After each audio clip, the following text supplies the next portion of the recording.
This podcast contains adult language and stories of true crime. If you don't like laughing, crying, or being horrified at the actions of other humans, this podcast is not for you.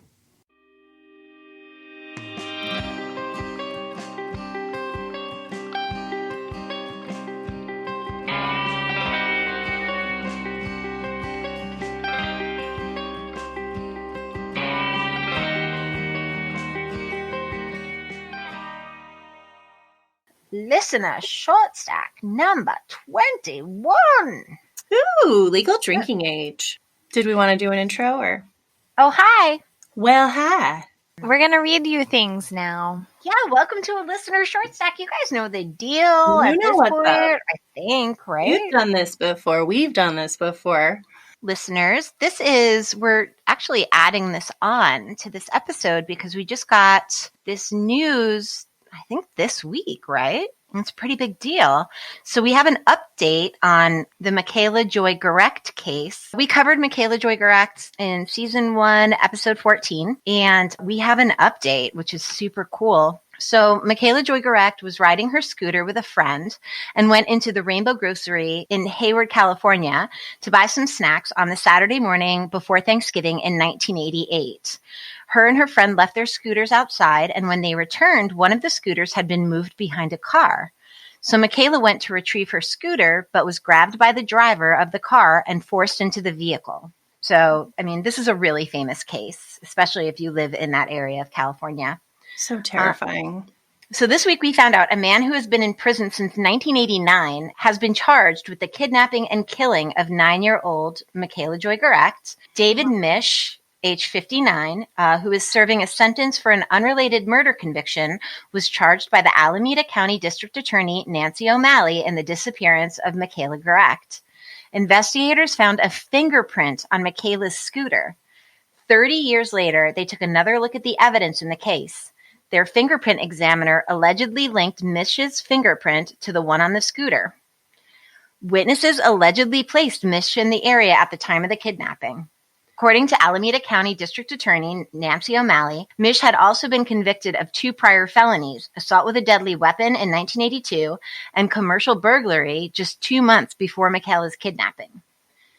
So he was a known violent offender, I guess. And then Hayward Police Chief Tony Chaplin said that the investigation is ongoing and that they are still determined to locate the child's remains. So that's the update. I guess, God, you would think that they would be running the fingerprints all of the time, but I guess it just doesn't work like that. Yeah. I didn't realize that. It's wild. Gosh. It's a lot of time. It's so crazy. Yeah. Oh my God. I'm shocked Yeah. that someone's being charged. Well, thank goodness he was already in prison, or more Yes. children would have probably died. Totally. Oh my God. Yeah, absolutely. Absolutely. Yeah, so he went to prison a year after he murdered her. So you're right. If he wouldn't have gotten caught for whatever he got caught for, he would have absolutely kept murdering children. Yes. Oh, gosh. And then I don't remember, I should have looked at my notes from when I covered this, but I don't think that he was ever a suspect. No, I don't remember that name being in your... Me either. But if you look at the composite sketch, it does kind of look like him. Mm-hmm. It really does. You could see it looking like him when he was younger. So that was interesting too. Especially because, again, it was a child witness. So, good job on her for getting it even close. That little girl was incredible. She was an incredible witness for how young she was. So I guess he's going to be charged and, I mean, obviously found convicted. That was his fingerprint on the scooter. You know, he doesn't have any other reason for it to be there. And, you know, Michaela's mother can finally find justice because she's been really, really integral in, you know, trying to find Michaela. For a long time, she was hoping that she was still alive. But, you know, I read an article and she had said that just recently, before this happened, she sort of came to accept that Michaela was probably dead, and then she received this news shortly thereafter. So That's so awful. Mm-hmm. So that's the update. This one is from Mia via email. Hello, ladies, and the perfect girl band homage to Stack himself. Mm-hmm. So nice. He's a hard act to follow, and you 3 make it look easy. Thanks for what you do and for keeping me sane whilst I undergo IVF in hopes of giving my toddler a sibling. Hormones and toddlers do not mix, let me tell you. Oh, honey, I know. My sister-in-law went through that, and I know it's a roller coaster. You give this mummy a chance to laugh, cry, and or be horrified at the actions of other humans. That's what we're here for. Anyway, like most of your short stacks, I used to watch UM with my grandma when I lived with her in the States. I was particularly frightened with the ghost segments, but still watched because who doesn't want to be horrified at 7 years old, am I right? Yep, you can't look away. I love her. Well, fast forward a year or so, and I was having a shower after a ghosty ep. I placed the shampoo bottle down and started to lather my hair. That's when I noticed that the shampoo bottle started moving and sliding towards me. Ooh. The adult me knows that obviously it had suds or water underneath, but 8-year-old me absolutely knew I was being attacked by ghosts. I love it. I screamed bloody murder, and my grandma came running in. I had pulled the curtain back only to witness her sliding into the bathroom home run style after tripping on the bath mat. She kept saying, "Is the water hot, baby? Is the water hot?" Oh, no. So cute. The nicest grandma. I love it. Sobbing, I told her there was a ghost and explained about the bottle. Needless to say, I was not allowed to watch UM for a long time. This is so cute. We eventually went back to Stack, but I ended up moving to the UK not long after. I miss that lady to my core, and you lot give me all of the nostalgia. The banter between you is top. I always go see her every year, but can't this year. As such, have introduced her to video calling. That is a short stack in and of itself.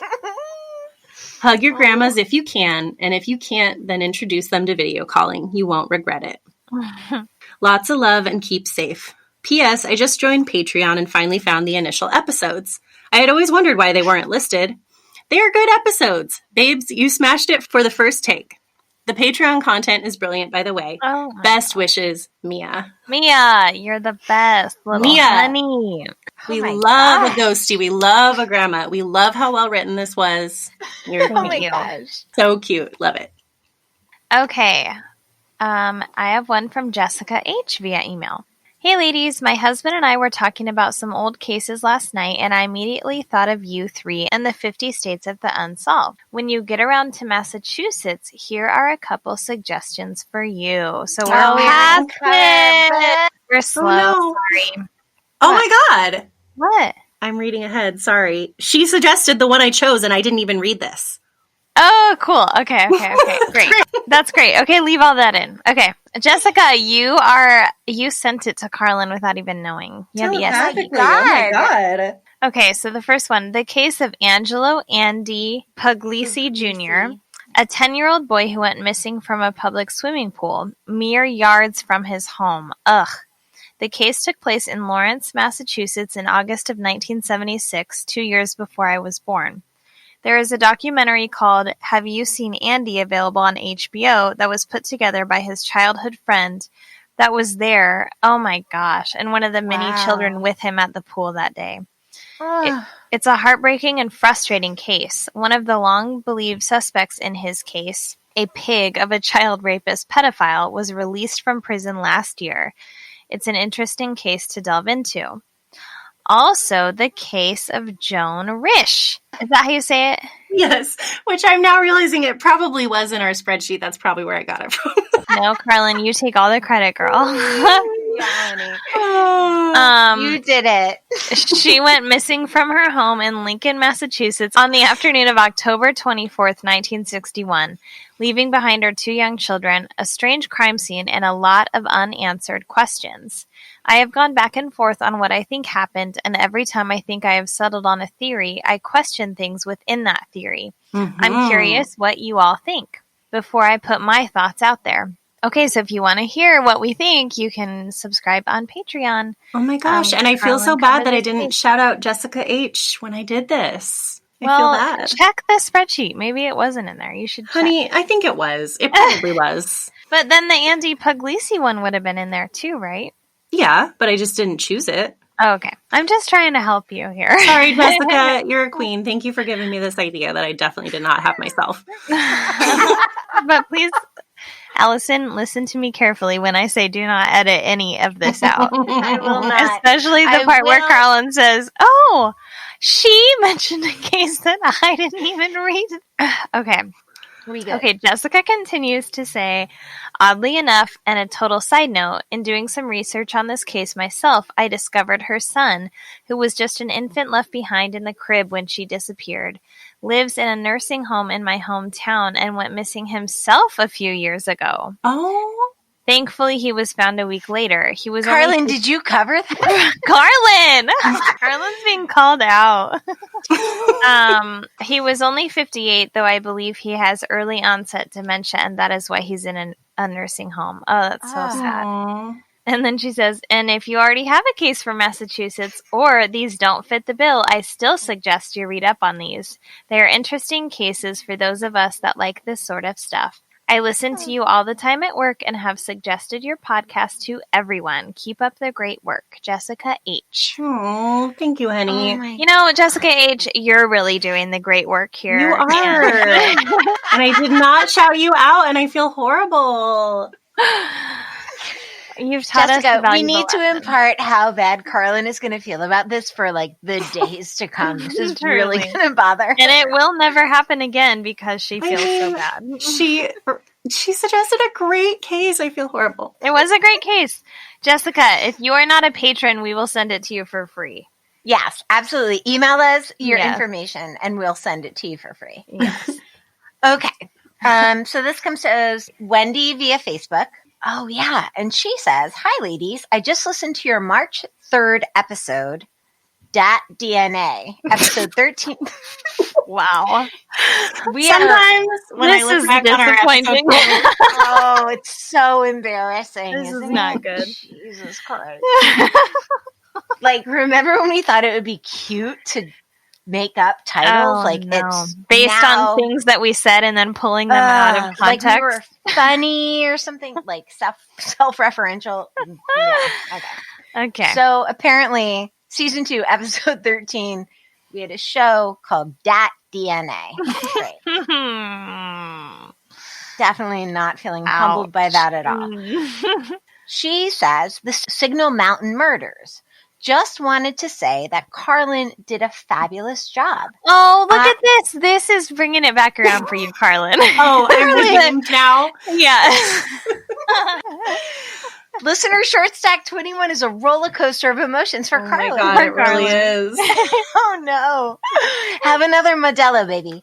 I'm working on it. So Wendy says, I am the daughter of Detective Sneed and an avid podcaster. She says, I just happened upon your podcast and discovered the episode and I really enjoyed it. He got that call on my 13th birthday, was unable to attend my party, and I didn't see him for months after that. Oh my God, honey. Because he tirelessly worked day and night on this case. Oh my 10 years later, I sat through every single day of the trial as it consumed so much of my life. Wow. I am now 45 and my daughter has just graduated college with a criminal justice degree following in her grandpa's footsteps. Oh my gosh. Love it. Chills. I just got chills. She says, Sneed is alive and well, living out his retirement, and I am now a new follower of your podcast.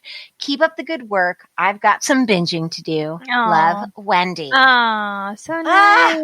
That's Thanks, awesome. Wendy. That's awesome. I love when people find us because they're connected to a case. That's very cool. Yeah. Me too. And if you will remember, someone else found us connected to that case. Oh, right. You got hate all mail. I'm going to say about it. Didn't you get hate mail about that? Mm-hmm. We got like an angry email that you felt like we had to address, and then we decided not to. Mm-hmm. Because we believe it was from one of the family members of the murderer. Murderer. Yeah. Alleged. Okay. This one is a little bit long. So this message started on Instagram and moved over to email because it was long. She says, I watched UM in the late 90s and early 2000s. It always made me nervous, but triggered my true crime obsession. I loved UM and I'm so glad it's back. Then she says, to my own unsolved mystery, in March of 2017, my brother Matthew Deets was reported missing in Minnesota. Oh, wow. We spent, wow. I know, we just did our Minnesota episode for Patreon, so this is very timely.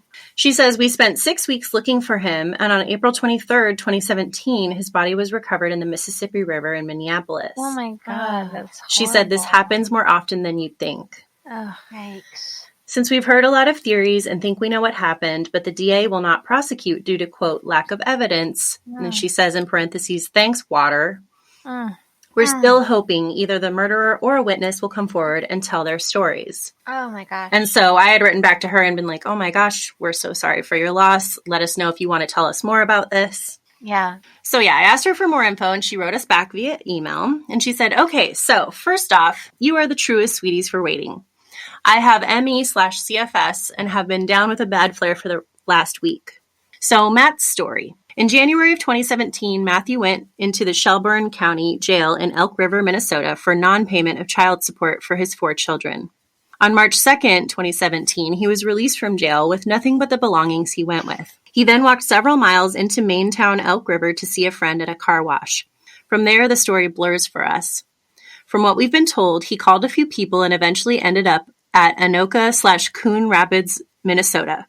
From what we've been told, he stopped by a tattoo studio and ended up at a party. Matt's last known contact was a Facebook post the night of March 2nd. It wasn't unusual for us not to hear from Matthew for a while. He lived his own life, which didn't always align with our family's values. He even at times used drugs due to his long-term unmedicated ADHD, but he always updated his Facebook. On April 1st, I got a weird feeling. My brother and I have always been very, very close and had a sixth sense when the other was in trouble. When I realized the feeling, I checked his Facebook out of sheer curiosity. I noticed he hadn't posted in nearly a month and my heart sank. We've always had a family rule. No matter how mad you are, if someone in the family texts, calls, or messages and says, "Are you alive?" you have to answer no matter what. Wow. Which is really cute because my mom and I do that too. Yeah. So, of course, this was my instant response. I sent the message to his Facebook, Instagram, last phone number, and Snapchat. Within a day, I had received no response. Oh, gosh. I then widened my circle and started reaching out to his friends and the 3 mothers of his 4 children to see if he had attempted to at least see his kids. No one had seen him or heard from him since March 2nd. I knew something was very, very wrong. I called my parents. My mom initially shrugged me off and insisted I was overreacting. However, my dad is a former police officer and knew 30 days no contact meant it was time to file a missing persons report. My father called my mother and insisted she file a report. She relented and did. Over the next several weeks, we begged and pleaded with the Shelburne County Sheriff's Office to find him. I think it's Sherburne. Oh, I'm sorry. And pleaded with the Shelburne County Sheriff's Office to find him. But due to his jail record, Hispanic skin, and tattoos, we were told, quote, he's just another Mexican gang member and is probably off doing drugs somewhere. Horrible. Horrible. Oh, my God. During this time, my family worked the case and collected theories from friends and associates.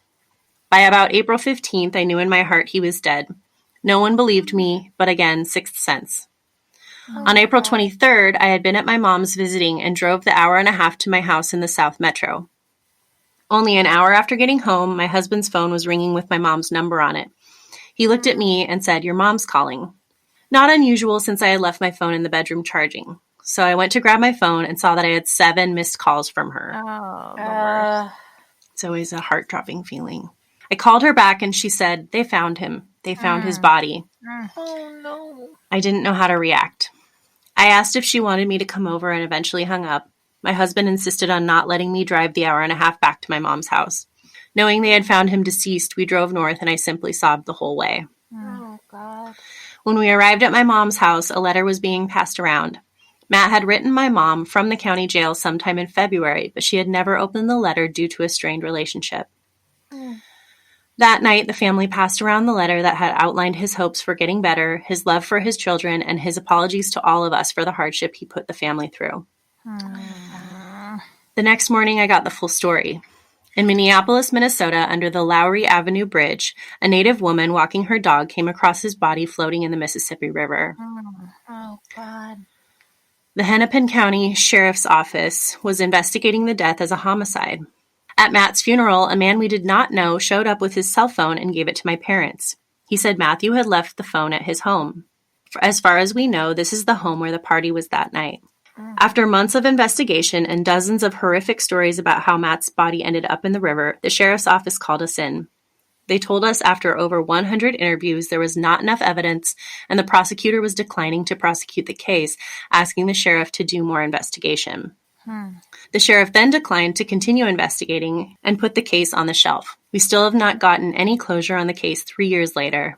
Matthew's 4 children are now 3 years older and still want to know why the bad man who hurt their dad isn't in jail. So we're hoping someone knows what happened and will come forward. Matthew was last seen March 2nd in Coon Rapids, Minnesota, at a house party. His body was recovered April 23rd, farther down the Mississippi River in Minneapolis. It is the belief of the medical examiner that his body traveled along the river and had been in the water for quite some time, meaning he had probably gone into the water the night of the 2nd or the morning of the 3rd. He was also known as Hollywood or Mateo. Anyone with details or tips can contact the Hennepin County Sheriff's Office.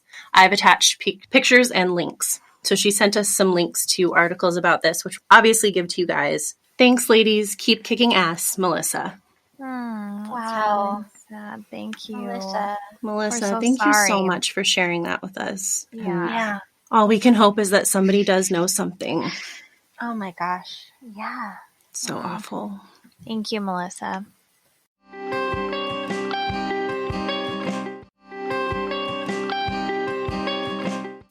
This next one is from Heather L. via Facebook. And she says, "Hi, honeys. I love your show, and the highlight of my podcast rotation is seeing your episodes pop up in my podcast app." Oh, that's so nice. That's always the true test of like what day you're excited for out of the week, or based on what podcasts come out. I'm currently in the middle of enjoying catching up on some work while listening to season 3, episode 11. It's the best way to start the week. Your dynamic makes me feel like the fourth friend while I listen because I'm always cheering you on and commenting back to you. LOL. I know, I'm crazy. No, you're not. We all do that. My husband literally says, "Are you listening to your friends?" And it will just be any podcast. But I think you are 3 badass women, and I admire your approach to responsible content delivery. There are so many content creators who could learn so much from your approach to being sensitive and mindful, which is the second reason I'm reaching out. Today, one of the things I was cheering for was during the final appeal of Johnny Lee Wilson's segment, during the discussion of person first language. Yes, I am a duly credentialed National Certified School Psychologist and Clinical Psychologist focusing mostly on working with children and adolescents with neurodevelopmental disabilities. And because you have all been so open to learning in the past, I thought some of this information could be helpful. Yeah, this is awesome. So she just provides us a lot of great education. Unfortunately, the ways we show respect towards people with disabilities in social contexts has evolved much more quickly than it has in the medical and psychological arenas. This might be getting a little technical, but the Diagnostic and Statistic Manual of Mental Disorders included, quote, mental retardation as a valid diagnosis until a revised version was released in 2013.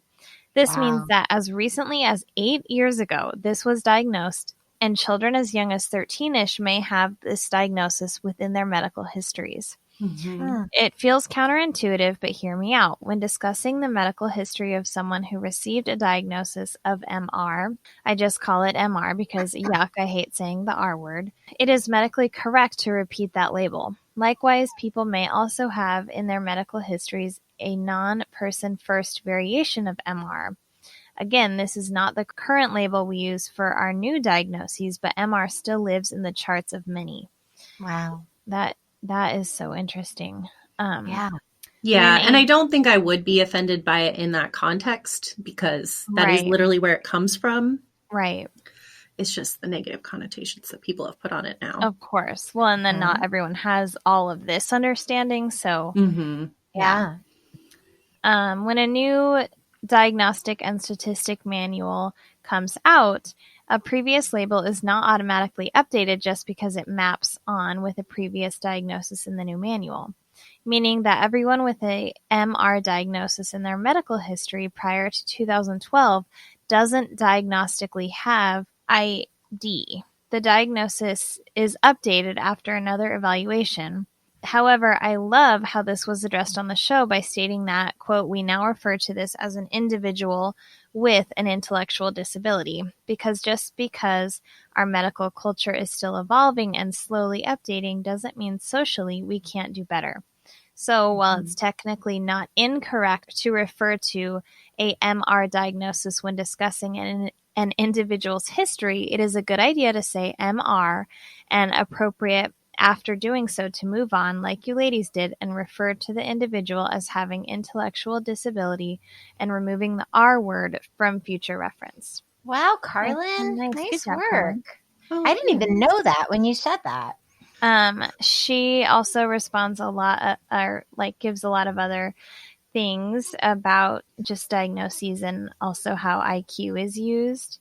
And I work with a similar population in a way, so this is all interesting to me. So her last paragraph is, I'm more than nerding out here, but a learning disability is a completely different diagnosis and has a unique neuropathological course separate from an intellectual disability. So it's not quite accurate to replace MR with specific learning disorder. However, a person may have a diagnosis of both. But like I said earlier, it's totally appropriate to say so, and so has a previous diagnosis of MR, which we will refer to from here on out as having an intellectual disability. I'm sure I have more than bored you. Again, no, you didn't. Again, I am not coming down on you. This is not a you done fucked up, LOL. But I know you ladies are dedicated to learning, and this is my little chunk of expertise. Awesome. My big takeaway is that we can still see old MR diagnoses pop up because it was a valid diagnosis before it was a slur. Yeah. The best way to refer to it is MR and then use the updated terms with person first language. My final thought is that there is only one label for someone who knowingly uses the R word as a joke to put others down, and that's dick bitch. Oh, wow. Eliza, I feel like that speaks of all the people I know, the person that's the most vehemently against using that kind of language. Mm-hmm. Yes. I mean, I still had friends as of like not that long ago who were using words like that, which is... Well, it was a really heavily used thing when we were in school. Yeah. So. Yeah. Sure. Yeah. Heather says, have the happiest of holidays with your families this upcoming week, and thank you again for putting out your content. P.S. to all those listeners in a career planning phase of life, there is a national shortage of school psychologists. It's a great field with great job security. That is very true. I would recommend. It's a very difficult job. We have a friend who's a school psych, but if you're interested in helping kids, but also sort of interested in some legal stuff and also interested in seriously everything from mental health to learning disability to everything in between, it's a great job. Well, I just wanted to call back. We can't read her whole message because it's very long and interesting to us, but she did also talk about how IQ numbers isn't really like a thing anymore. Because I had referenced that in the episode as well, and I thought that was interesting. Yeah. Oh, yeah, that is interesting. And then she ends it by saying, PPS, I am also always freezing. But she's one of me. Thank you, Heather. That was awesome. Heather, thank you so much, thank Heather. you so much. That was so cool. Our listeners are so much smarter than us. us. We love to learn. This one is from Daniel via email. Hello, fierce queens of the unsolved. Back when I was a young whippersnapper of 10 years, my parents went on one of the few nights out I can ever remember them taking. They left my brothers and I am the middle child, in the care of 2 teenage babysitters who were friends of the family. These were the days of 12 TV channels and Friday night videos on NBC. We were all upstairs, the babysitters and my brother out in the main common area watching music videos, while I, ever the introvert, was in my room reading. The light from the television streaming in through my bedroom door. The light from the TV fell upon a closed door at the opposite end of my room in a tiny alcove. This room, which we called our attic, though it wasn't technically one, was used for storage. In fact, the room was packed so full of old furniture, there were only a few inches of space between the door and the contents inside. The only entrance to the attic, besides a window that had been sealed shut since we moved in, was the door in my room, and was one of those old heavy doors with glass doorknobs you used to see. My room was carpeted, so just pulling the door open was a bit of a chore. Needless to say, it was hardly ever opened. That night, after I had finished reading, I turned the small light off next to my bed and got up. Now, the only illumination coming in my room was from the flickering television in the common area. I started to walk to the doorway when a noise coming from my left stopped me. I'm scared. It was a soft, steady, dragging sound. Oh my God. Hate it! I hate it! I love this, though. I got both the scary stories in this one. I turned and observed by the dim light something very strange. The attic door was slowly opening. Oh, stop. No. My immediate reaction wasn't fear, but curiosity mixed with puzzlement. I remember noticing how easily the door was opening, as if it was somehow gliding over the carpet without touching it at all. The door was only slightly ajar when I noticed it, so I could not see what was on the other side, but it continued steadily creeping open. I started to take more steps toward the doorway of my bedroom while keeping my eyes on the attic, trying to see what was causing it to open. I was just about at the point of being able to see the doorknob on the other side when my hand hit a clock on the small table. The clock fell and hit the floor with a muffled thump. Two things then happened at the exact same time. I looked down to see what I had knocked over, and the attic door slammed shut. Ew. No. Ew. That was when fear overtook me, and I ran out of my bedroom yelling at the babysitters about what had happened. In moments, all the upstairs lights were turned on, and the babysitters were in my room standing in front of the attic door. Without hesitation, one of them grabbed the glass doorknob and pulled the door open. Inside the attic were furniture and darkness, nothing more. The babysitters tried to calm me down, reassuring me that it must have been my imagination. After all, even if someone could have gotten in through the attic window, they would have had to crawl over various pieces of furniture in the dark just to reach the door. That almost made it worse in my mind, and I insisted the babysitters take us to our parents immediately. Oh. After a few minutes, they relented, bundled us up since it was cold and snowing, and took us the few blocks to the downtown area where my parents were. Needless to say, were like, no, I do know. not bring them here. They're like, we never go out, and this is happening. I don't want to see their face.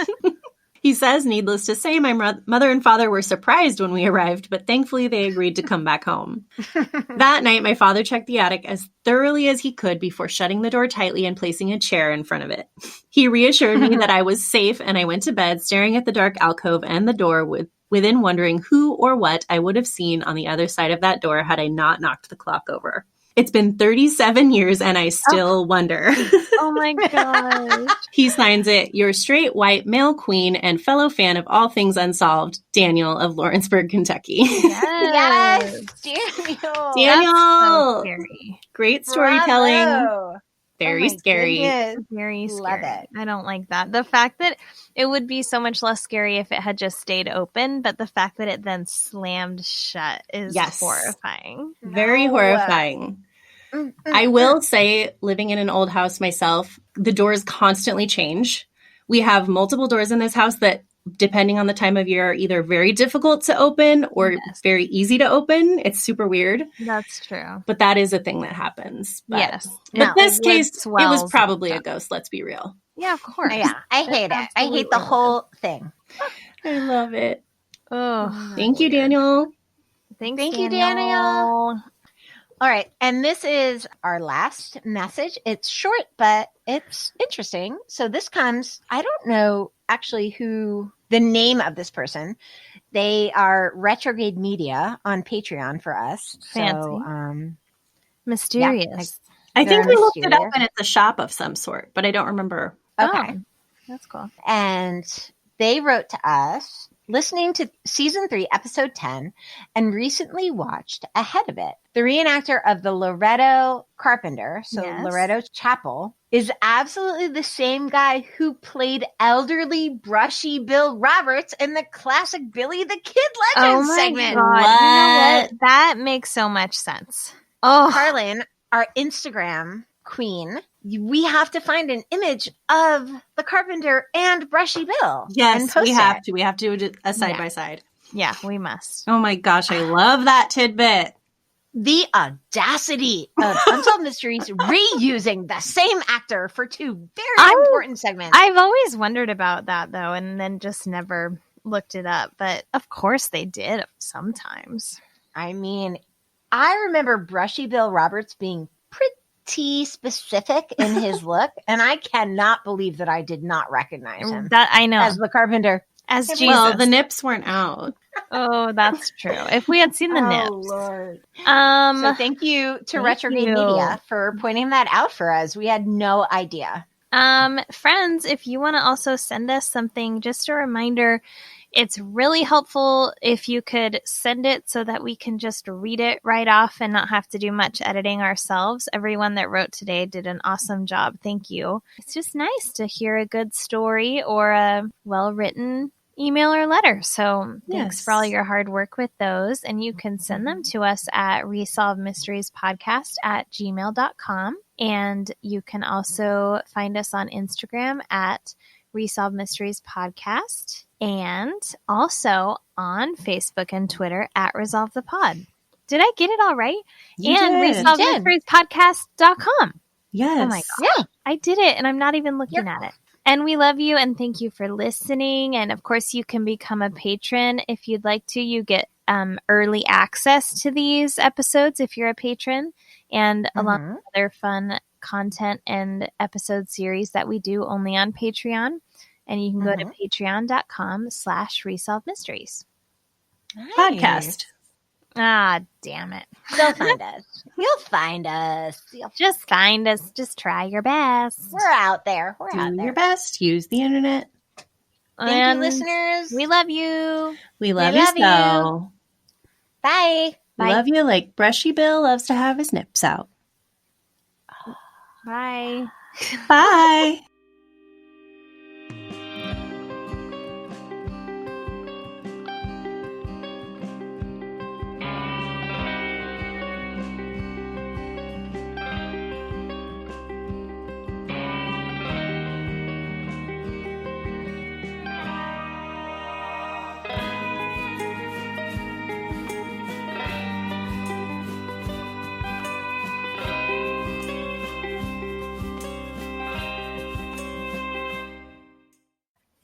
Let it be known that we do not accommodate Murderers. members of the family of the alleged murderer.